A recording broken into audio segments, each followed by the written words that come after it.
क्या आपने कभी सोचा है, अगर हजारों साल पहले बिना किसी आधुनिक मशीन, बिना क्रेन, बिना इंजीनियरिंग सॉफ्टवेयर समुद्र के बीचों बीच एक पुल बना दिया जाए तो क्या है संभव होगा? भारत के दक्षिणी छोर और श्रीलंका के बीच समुद्र के अंदर आज भी एक ऐसी पत्थर की श्रृंखला मौजूद है जिसे करोड़ों लोग राम सेतु मानते हैं, लेकिन वैज्ञानिक इसे प्राकृतिक संरचना बताते हैं। कुछ इतिहासकार कहते हैं यह सिर्फ चूना पत्थर और रेत के टापुओं की श्रृंखला है, जबकि करोड़ों लोग श्रद्धालुओं का विश्वास है यही वह पुल है जिसे भगवान श्री राम की वानर सेना ने माता सीता को वापस लाने के लिए बनाया था। तो आखिर सच क्या है? क्या राम सेतु वास्तव में इंसानों द्वारा बनाया गया पुल था या यह प्रकृति का एक अद्भुत चमत्कार है? आज की इस वीडियो में हम धार्मिक ग्रंथों, इतिहास, वैज्ञानिक शोध, पुरातत्व और आधुनिक तकनीक सभी पहलुओं को समझेंगे और अंत में फैसला आप स्वयं करेंगे। भारत के तमिलनाडु राज्य में स्थित रामेश्वर से लेकर श्रीलंका के मन्नार द्वीप तक समुद्र के भीतर लगभग 48 किलोमीटर लंबी उतली चट्टानों, रेत और चूना पत्थर की एक श्रृंखला दिखाई देती है। इसे अंग्रेजी में आडम ब्रिज भी कहा जाता है।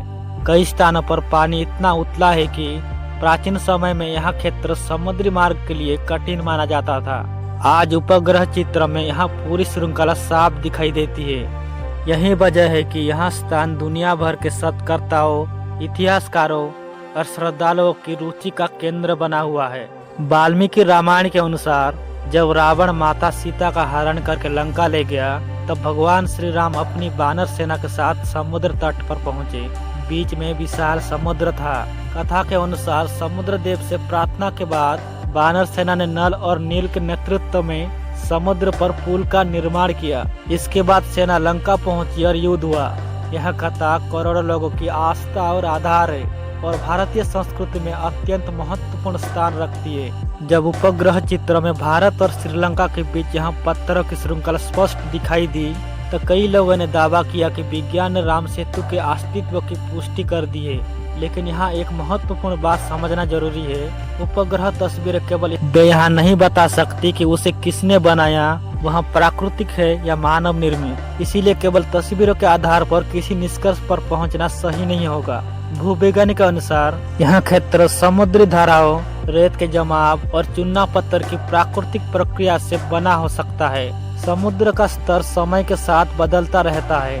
हजारों वर्षों में समुद्री धाराओं ने यहाँ रेत और चट्टानों की लंबी श्रृंखला बना दी होगी। अब तक ऐसा कोई सर्वमान्य वैज्ञानिक प्रमाण प्रकाशित नहीं हुआ है जो यहाँ सिद्ध करे कि पूरी संरचना मानव निर्मित है। दूसरी ओर वैज्ञानिक यह भी मानते हैं कि इस क्षेत्र का भूवैज्ञानिक इतिहास अभी पूरी तरह समझा नहीं गया है और आगे भी शोध जारी है। पुरातत्वविद किसी भी प्राचीन निर्माण को मानव निर्मित मानने के लिए स्पष्ट साक्ष्य खोजते हैं, जैसे औजार के निशान, निर्माण की तकनीक, मानव गतिविधि के प्रमाण या ऐसे अवशेष जो निर्माण का समय बता सके। तक राम सेतु के बारे में ऐसा निर्णायक पुरातत्वविद प्रमाण उपलब्ध नहीं है जो यहाँ साबित करे कि पूरी संरचना मनुष्य द्वारा बनाई गई थी। इसका अर्थ यह नहीं है कि धार्मिक मान्यता गलत है, बल्कि यहाँ की वैज्ञानिक दृष्टि से अभी भी निर्णायक निष्कर्ष उपलब्ध नहीं है।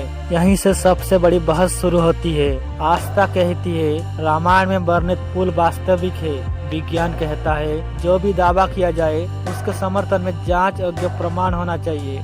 दोनों दृष्टिकोण अलग अलग प्रश्न पूछते हैं। आस्था का उद्देश्य आध्यात्मिक विश्वास है, विज्ञान का उद्देश्य प्राकृतिक घटनाओं को प्रमाण के आधार पर समझना है। इन दोनों को एक दूसरे का विरोध मानना आवश्यक नहीं है। राम सेतु केवल पत्थरों की एक श्रृंखला नहीं है, यहाँ भारतीय इतिहास, संस्कृति, आस्था और विज्ञान चारों के मिलन का प्रतीक है। यही कारण है कि हर नई खोज के साथ इस पर चर्चा फिर शुरू हो जाती है। शायद भविष्य में नए शोध हमें और जानकारी दे या शायद यह रहस्य हमेशा रहस्य बना रहे। तो दोस्तों, आपकी क्या राय है? क्या राम सेतु वास्तव में भगवान श्री राम का सेना द्वारा बनाया गया पुल था या यह प्रकृति की अद्भुत भूवैज्ञानिक रचना है? वर्तमान उपलब्ध साक्ष्य के आधार पर इतना कहा जा सकता है कि भारत और श्रीलंका के बीच यह संरचना वास्तविक है, लेकिन इसे पूरी तरह मानव निर्मित या पूरी तरह रामायण के पुल के रूप में सिद्ध करने वाला सर्वमान्य वैज्ञानिक प्रमाण अभी उपलब्ध नहीं है। अपनी राय कमेंट में जरूर बताइए।